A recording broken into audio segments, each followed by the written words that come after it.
So today's video, I'm going to be talking about my top 7 tools and appliances. I'll be covering the things that we use all of the time and that I feel make the most difference when it comes to making cooking easy and enjoyable. Hello guys and welcome back to my kitchen. I'm Lucia if you don't know me. I make videos that aim to make eating a nutrient-dense whole food diet doable and achievable. I focus on things like gut health, vitality and sustainability. And I'm so glad that you're here in my kitchen with me. As an overall kind of philosophy, we like to invest in things that are going to last us longer when we can afford them. I love the idea of having kitchen tools and appliances that are going to be multi-generational. I generally feel like if you buy better quality things, then you just have to buy them way less often. Okay, so in first place would have to be the queen of the kitchen, our Thermomix. So it's essentially just like an all-in-one food processor, blender, steamer. It mills different flours, it heats, and it's just got a really strong motor. It's German made, so it's just really high quality. It cost about $1,000 secondhand, and we got the TM5, which I actually recommend that over the latest model. I don't really feel like there's that much of a difference. Because we like to make everything from scratch, and we just want to be as efficient as we can in the kitchen, then that's why I think the Thermomix is worth it for us. It's kind of in line with a Vitamix, that kind of strength. If you just want to make homemade almond meal or homemade rice flours, things like that. One thing I love to make with it is raw chocolate because it has a temperature setting, so you can accurately set it to 50 degrees and then you can set the timer on it. And it has inbuilt scales. We use it to blend up fresh spices. It's amazing for nut butters. You can make nut butters in like 5 minutes. While we did used to do that with our food processor, it's just like a lot less arduous. Most people use it for like soups and things like that, but we tend to use it just as a food processor and a blender that can heat and weigh things, and super easy to clean, like way easier than the plastic because it is made from stainless steel. Overall, I feel like it has really been worth the investment for us.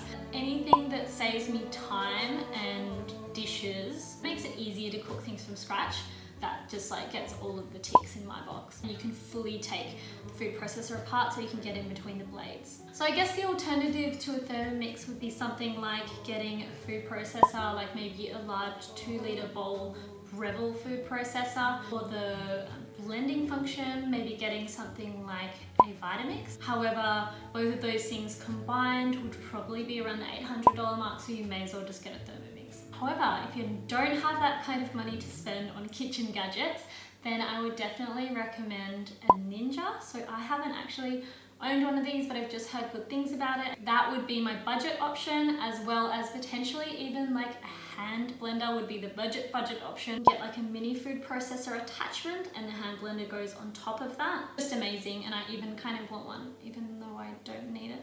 Okay, so number 2 is knives.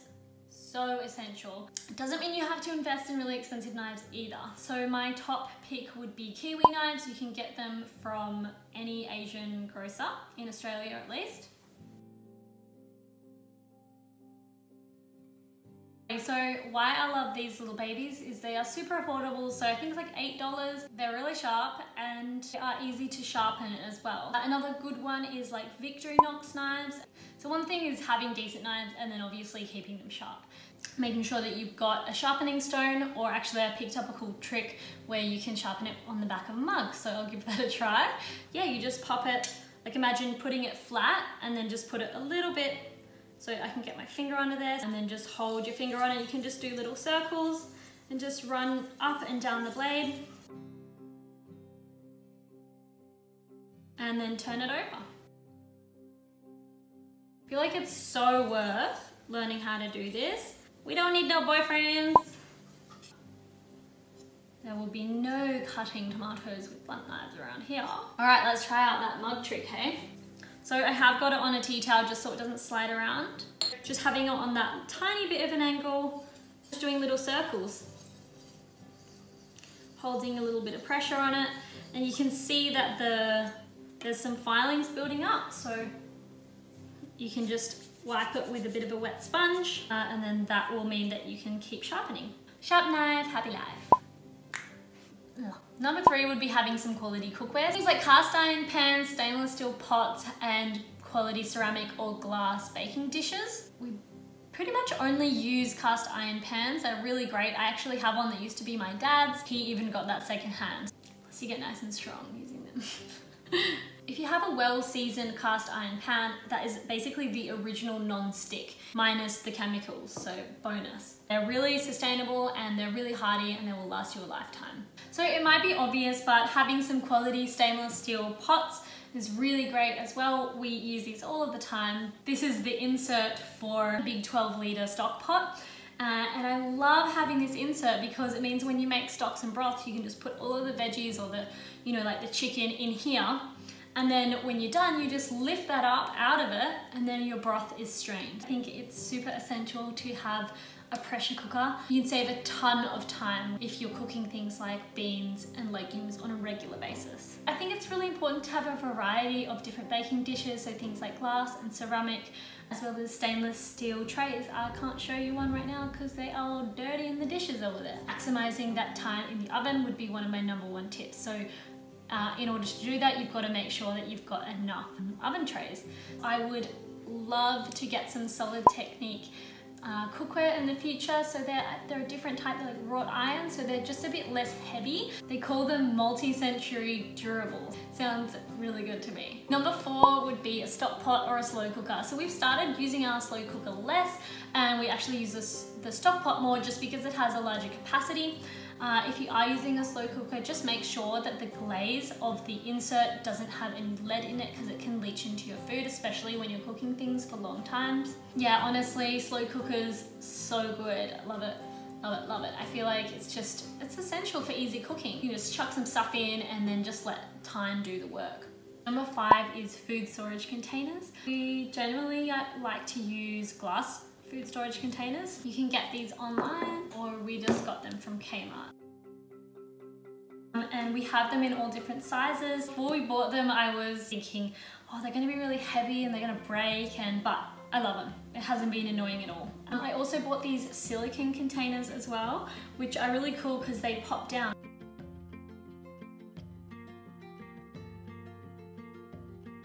Those ones were just on eBay. A great sustainable, affordable option is glass jars because most likely you probably already have them. You can recycle them, therefore you're not actually having to go out and buy something. We use it for everything from fermenting to just putting like homemade mayo in. And we also use these Fowler's jars like this. So they're great for, like, this is a homemade passata, making ferments or anything that you want to preserve and pickle. We use the Fowler's jars for making yogurt as well. You don't need any special equipment. So yeah, I'll definitely show you how to make yogurt sometime soon. I'm sure you've seen these stretchy silicone lids. These cost like $6 off eBay, so super affordable. If you've got some leftovers, just pop it in there and you stretch it over. And that way we never need to use Glad wrap. #6 is utensils. Definitely got to have a julienne peeler. These are my absolute favorite utensil. I love them so much. You can take it with you if you're going to a friend's house. I use it for zucchini noodles, as well as carrot noodles, or sweet potato noodles is another favorite one as well. Pretty much any noodles. Any vegetable you can make noodles with. Spatula, get one. I love spatulas so much. They go hand in hand with using a food processor and a blender a lot because you can just get all of that goodness out and you're not wasting anything. It does seem kind of obvious, but if you don't have one, it's just so annoying. Alright, next up we got a mandoline. I mainly use it for making ferments or pickles. They just make eating veggies more fun. #7 is a nut milk bag or some cheesecloth. So make sure you get the fine stuff so that it strains properly. We use this for things like labneh, as well as straining ghee and making sprouts. You can see we've got plenty of use out of this nut milk bag. This one is from Living Synergy. Okay, so my bonus things that I couldn't help chucking in, I just wanted to mention them because we use them all of the time. So one would have to be our soda stream. So we don't really drink alcohol that often, but we just love having bubbles. They're just so fun. It's great because you don't have to use all of the plastic bottles if you're buying soda water from the shop. So Marcus and I don't actually get each other Christmas presents anymore. We just choose something that feels like a treat and then we buy it, something that we both want. So last year we decided to invest in a cold press juicer, and it's been so good because we've both just been feeling like we want to have more dark colored veggies. So we've been making some very medicinal potions. Also on the worth a mention list would have to be our 9-tray Excalibur dehydrator. Love it. It essentially lets you dehydrate a huge volume of things. Why I think that's important is if you're wanting to soak and dehydrate your nuts to make them more digestible, it just means you can do it in a huge batch. I probably do about 1 or 2 nuts and seeds at a time and they're done. And then I don't have to think about it. Probably only do it a couple of times a year, to be honest. We also use them for dehydrating wild mushrooms. Really great for anyone who has a garden, who has a lot of fresh produce that they need to preserve somehow. If you are into making sort of like raw treats and snacks, really good for that as well. So like seed crackers, another bonus. It's just like a little sprout lid. It's so good. It means that you can leave your sprouts like that on the sink and it means that they're constantly draining. Oh my God, I think it's the end. Ooh, well done me, well done you, well done everyone. Thank you for watching another one of my videos. I hope you found this helpful, and if you did, please give me a like and subscribe. Tell me in the comments below which point you found most interesting. Make sure you hit the bell so that you can be notified of my next video, which is, drumroll, the highly requested gluten-free sourdough bread. So this requires no starter and you don't need to do any elaborate kneading, and it is definitely one of my kitchen staples. Gotta have toast. All right, my darlings, see you in the next video. See you later.